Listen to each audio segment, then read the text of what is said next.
ایک نوجوان ہمارا تبلیغی دوست گلاسگو میں رہتا تھا، وہ بیمار ہو کے ہاسپٹل گیا ہے، تو اس کی جو اٹینڈنٹ نرس تھی اس نے 3-4 دن کے بعد کہا کہ آپ مجھ سے شادی کریں گے؟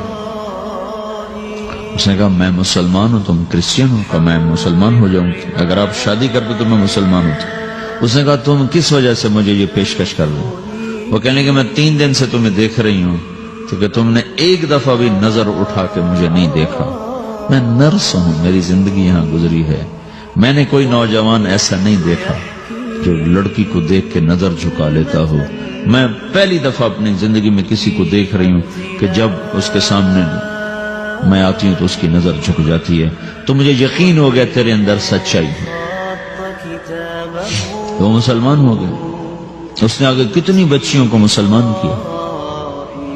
پھر اشفاق احمد صاحب مرحوم تھے، یہ ڈرامہ رائٹر، ان سے اچھی سلام دعا تھی میری، تو ایک دن مجھ سے کہنے لگے کہ میں تبلیغ کے کام سے متاثر ہوا ہوں انگلینڈ جا کر، پاکستان میں نہیں، انگلینڈ جا کر۔ تو میں ایڈنبرا میں پارک میں بیٹھا تھا، میری بیوی میرے ساتھ بیٹھی تھی، تو ایک جماعت آئی، انہوں نے آ کر اذان دی مغرب کی اور نماز پڑھی۔ نماز کے بعد 13-14 لڑکیاں بھاگ کے آگے آئیں ان سے بات کرنے کے لیے، تو میں نے بیوی سے کہا آؤ سنو یہ کیا کہنے کہتے ہیں، تو کہا ہم دونوں بھی پہنچے، تو جس نے جماعت کرائی تھی اس کو ایک لڑکی آگے بڑھ کے کہتی آپ کو انگلش آتی؟ کہی آتی ہے۔ کہی آپ نے کیا کیا ہے؟ کہی ہم نے اپنی عبادت کی۔ تو لڑکی کہنے لگی آج تو اتوار نہیں ہے، تو اس نوجوان نے کہا کہ جی ہم دن میں 5 دفعہ کرتے ہیں، صرف اتوار کو نہیں، روزانہ 5 دفعہ۔ وہ لڑکی کہنے لگی یہ تو بہت زیادہ ہے، آپ اس کو کیسے نبھاتے ہیں؟ تو اس نے اس کو جواب دیا، 2-3 سوال اس نے اور کیے، جواب دیا، تو کہنے لگی اچھا بہت مہربانی۔ اس نے سے ہاتھ بڑھایا آگے ملانے کے لیے تو وہ نوجوان کہنے لگا میں آپ سے معافی چاہتا ہوں، میں آپ کو ہاتھ نہیں ملا سکتا۔ تو اس لڑکی نے کہا کیوں؟ کہ یہ ہاتھ میری بیوی کی امانت ہے اور کسی کو نہیں لگ سکتا۔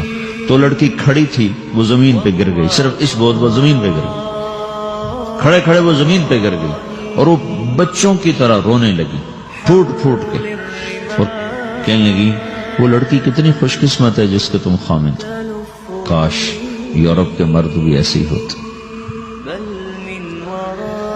جس رب نے نفسیات بنائی ہے وہ اگر کوئی عورت کپڑے اتار دے تو اس کی نفسیات بدل جاتی، چاہے وہ مغرب میں پیدا ہو چاہے وہ مشرق میں پیدا ہو۔ عورت کی نفسیاتی حیا ہے اور وفا ہے، کسی وفادار کی تلاش ہے، تو وہ اس کو پتہ بھی نہیں ہے کہ مشرق کا حیا کیا ہے، لیکن وہ اس کو اللہ نے عورت بنایا ہے، اس کے اندر کی وہ نہیں مر سکتی چیز۔ کاش یورپ کے مرد بھی ایسے ہوتے۔ اور آنسو پوچھتی ہوئی وہاں سے اٹھ کے چل دی۔ تو اشفاق صاحب مرحوم کہنے لگے میں نے اپنی بیوی سے کہا بانو آج وہ تبلیغ ہوئی ہے کہ لاکھوں کتابیں بھی چھپ جاتی، وہ کام نہ ہوتا جو یہ نوجوان اپنے عمل سے کر لیا۔ تو میرے عزیزو کٹی پتنگ نہ بنو، اپنی کٹی پتنگ کی منزل کوئی نہیں رہتی۔ اللہ اس کے رسول کے ہاتھ میں اپنے ڈور دے کے چلو، اللہ اس کے رسول کی غلامی میں اپنے آپ کو چلاؤ تو اللہ تمہیں بھاگ لگائے، عزت بھی دے گا۔ اپنی منمانی میں کوئی راحت نہیں، اللہ کی قسم کوئی راحت نہیں۔ 6 بر اعظم پھر کے تمہیں بتا رہا ہوں کہ جو اپنی ترتیبوں پر چلنے والوں کے دکھ آپ لوگ اندازہ نہیں لگا سکتے۔ چلنا ہے تو اللہ اس کے رسول کی زندگی کو اپنا کے چلو، اللہ تمہاری دنیا بھی سکھ والی بنائے گا، آخرت بھی سکھ چین والی بنائے گا۔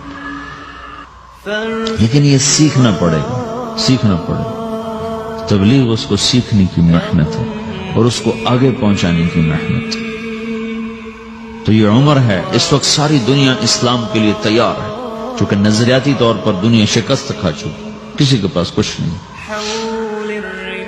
تو ہمارے پاس ایک ایسا خوبصورت نظریہ ہے کہ جو ان کو بڑی تیزی سے اپنی طرف کھینچ سکتا ہے، اور اللہ کا احسان ہے کہ تیزی کے ساتھ نسلوں کا رخ اللہ کی طرف ہو رہا ہے۔ تھوڑی ہمت کرو، چھٹیوں کا وقت تبلیغ میں دو، باقی وقت اپنی تعلیم کو دو، گھر جاؤ تو ماں باپ کے خادم بن کے رہو، نوکر بن کے رہو۔